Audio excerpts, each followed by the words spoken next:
15 লাখ টাকা। ভারতমালার মঞ্জুরকৃত অর্থ আত্মসাতের অভিযোগ সহোদর ভাইয়ের, ষড়যন্ত্র করে দোকান দখলের চেষ্টা, থানায় মামলা।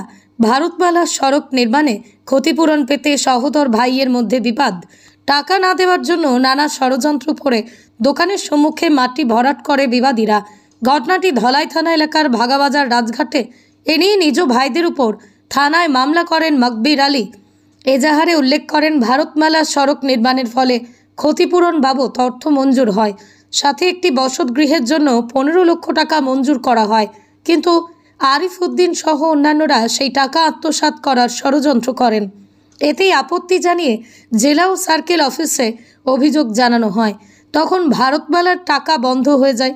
এতেই ষড়যন্ত্র করে 306 নম্বর শিলচর আইজল জাতীয় সড়কের পাশে দুটি দোকান গৃহের সম্মুখে রবিবার সামাজিকভাবে বিচার সভা বসলে বিবাদীরা নানা ধরনের অজুহাত দেখায়, নানা ধরনের অশ্লীল ভাষায় কথাবার্তা করে চলে। পরবর্তীতে মকবির আলী 3 জনকে অভিযুক্ত করে ধলাই থানায় একটি মামলা দায়ের করেন।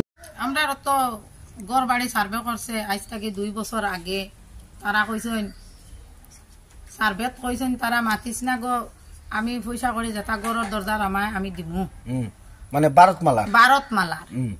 এর বাদে তারা আরো 6 মাস বাদে আমার চাষিও কইছেন আমার এখনো কাগজপত্র দিছত নি গো গড়র। আমি কইলাম না, বললেন গড়র যেটা পয়সা আমার তুন্তর ভাইবে। এর বাদে তো আমি আরো শান্তি, যে সময় ইও আইছে লিস্ট আইয়া গুড়ের, আমি এই সময় তারার বাড়িত গেছি। যাওয়া বাদে তারারে গিয়া আমি কইছি ওলা ওলা আমার গড়র অত টাকা আইছে, ও বাড়ি তত সারা কইয়া গেছি। তারা আমার চাষি বার হইছে না গড় থাকি, বহুত বাদে বার হইছে। আমি উবাইতে গপ করিয়া বাদে আমার বইবার জায়গা দিছিল। আমার চাষায় বইছি, বোয়া বাদে আমার চাষায় যে পরিমাণ গাইল আমার 2 চাষারে, এটা আলি শুয়োর বোর কইয়া আলি গাইলাইতরা। এটা সারা শুনতে আমি কইলাম আব্বা শুনো যায় আমার বিবাদ তোমার চাষার লোকে।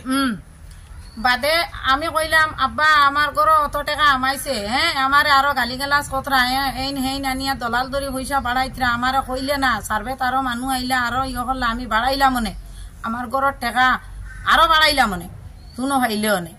আমিও তো আমার কোনটা শান্তি দিছি না। চাষিয়ে বাড়াই কইছেন সুগ্রিয়ে খানো গড় বানাইতো, আমার চাষা কইছেন সুগ্রিয়ে বাইপাসর খাসও বানাইতো। আর 25 মিস লইলে আমার চাষা কইছেন আমি ফইসমে গিয়া গড় বানাইতাম।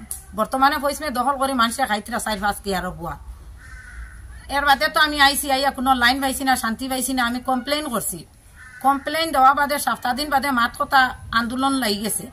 এর বাদে আমার বাপ নিয়া তারা সহযোগিতা করছেন, আমার চাচাই নিয়া সহযোগিতা করছেন, আমারেও আনছই।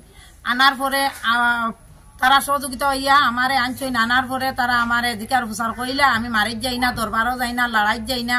আমি এখন পয়সা দেখিয়া সব কষ্ট হয়ে গেছে। পয়সা তারা আমি ফাইলিছি নি, খাইলিছি নি, আমারে আরো বাদ গাইলাইতরা। আমার কিতা চিড়িবি নি, কিতা করবি নি, কমপ্লেন দিয়া আমি উড্ডু করিলিমু। 4-5 হাজার লাগে করছি আমার চাচাই কইছে। আমি উড্ডু করিলিমু। লাস্টে মাতিতে তাই কইছেন অবাচা ইটা কোনটার কাম নাই, তোরে টাকা 1 লাখ দিমু। 15 লাখের মাঝে কইতরা আমার 1 লাখ দিবা। আমি কইছি আমার লাগতো না, আমার আরো লাগলে কইও আমি দিমু। ও তাই কইছেন আমারে তুমি কিতা করতে পারবে। আমার যে জায়গা তোমরা বর্তমানে গড় বানাইয়া আছো, বর্তমানে এই জায়গাটা কার? এই জায়গাও আমার বাপসা স্যার, আমার দাদার। আজ আমি না, আজ 15-20 বছর থেকে ও জায়গা আমার কইয়া আমি গাছ গাছালি লাগাইছি। আমার কইয়া আমার গড় দরজা বানাইয়া আমি খাইয়া তারা বুয়াইছেন আমারে, মানে এই জায়গাও অন্য মানুষের দখল করলিবা করে বুয়াইছেন, তারা কইয়া আমি হামাইছি।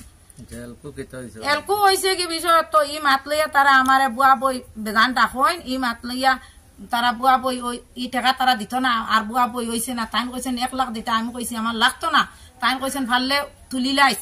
আমি কইছি আমি ভাললে দেখমু। তাই কইছেন তাই তুলি লিতা। এলকু কয়েকদিন থেকে আমার চাচার ঘরের বাইরে কইছে, তাই বুঝে আমার চাচির লগে মাতিছে, চাচার লগে মাতিছে 5 লাখ টাকা দিত। আমার টাকা সর্বমোট 15 লাখ। 5 লাখ টাকা দিতা। তারা বলেন কোনো হাই দিছেন না। আমার চাচার ঘরের ভাই আবার আমারে কইছে, আমার চাচার ঘরের ভাই আমারে কইছে তারা কোনো মাথর কোনো উত্তর দিছে না দেওয়া কইছে আমি এটা মাথর লোক ছাড়ি দিছি।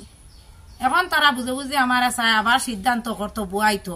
আমি বুয়াত যাই না, আমার বাপও যাই না। ও মাথর বিষয়ে এলকু দোকানও মাটি ফেলাইছ। আজ রাত 22 তারিখ 4টার সময় মাটি ফেলাইছেন। আমার ভাই 2টা পর্যন্ত দোকানও আসলো। মাটি ফেলাইয়া দোকানের কুটায় বান দিয়া বারিন্দা উরিন্দা বাং দিয়া মাটি ফেলাইছেন। দোকানের বারিন্দা উরিন্দা বাং গিয়া আমার 2 ভাই। আচ্ছা আচ্ছা দো বাইর দোকান অত মাটি বালাইছে এলকু তারা মনে করছেন মাটি বালাইলে আটক করলে তারা আইয়া আমার ডাল লইবা তারা ও টাকার সমাধান আমি গিয়া কমপ্লেন উঠাইলে আমার আশপাশ মানুষের টাকা পাইয়া আসেন আমি গিয়া কমপ্লেন উঠাইলে তারা মানে মাটি হরাইতা আর তারা এখন আই যাইছেন আবার দুইও আইছেন তারা আমি আবো মাতাত নাই দুইও আইছেন তারা ঠিক আছে এটা তোমার নাম নাই আছে তাহলে মানে এখন তোমার ভাই কিতা করছো বাইয়ের নাম দিছে যে ভারতমালা তোমার নাম দিছই না না আর যে জমিনের যেটা আশ্বাস পত্র যেটা আছে এটা কার নামে এটা তো আমরা ভাই তোমার বাবার নামে মানে আগলাগলি হইছে না আগলাগ দিয়েছে এখন ভাই কিতা করছে এখন বাইয়ে গিয়া হলো নাম দিছে আমরা দুই ভাইয়ের নাম দিছে আমার নাম দিছে দিছে না তিন ভাইয়ের মাঝে বাটাবাটির মাঝে যে জায়গা এখন বর্তমানে তুমি আছো এটা তো তোমার জায়গা ও জায়গাটার পয়সা তারা নিতেছে এরা সারা মাতা সারা মারিতে তোমার ভাই 15 লাখ টাকার জায়গার মাঝে তোমার 5 লাখ টাকা দিবা না না 15 লাখ এগুলো খালি করর আর রাস্তার টাকা 65 লাখ এখন তোর বাদ দিত না এখন কইতে ফুড়িয়ে দুদিন ই টাকা ফুড়িয়ে ভাইতে আমরা আরো বাতি উদিন আছেন হতায়ও ভাইতা আরো না ই টাকা বাফে ভাইতে তার বাফে ফুড়িয়ে নেক আর নাইলে বাফে না কইলে আমরা জমিনের টাকা দিতাম না 65 লাখ 65 লাখ টাকা আপনার জন্য এখন জমিনের আলাদা আমার করর 15 লাখ গরর 15 লাখ মানে জমিনের 65 লাখ আর গরর 15 লাখ হয় এগো আলাদা আচ্ছা তো তোমার ভাইও তোমার নাম লাগাইছিস না না না আর কাগজপত্রটা হার গেছে তোমার জমিনের ও বাইরে কিতা নাম তোমার ভাই আরিফুদ্দিন আরিফুদ্দিন আরেক ভাইয়ের নাম সুরফান আলী সুরফান আলী তারা বলি না শুনি নাম আছে খা তোমার মৃত্যু নাই মৃত্যু হয়ে গেছে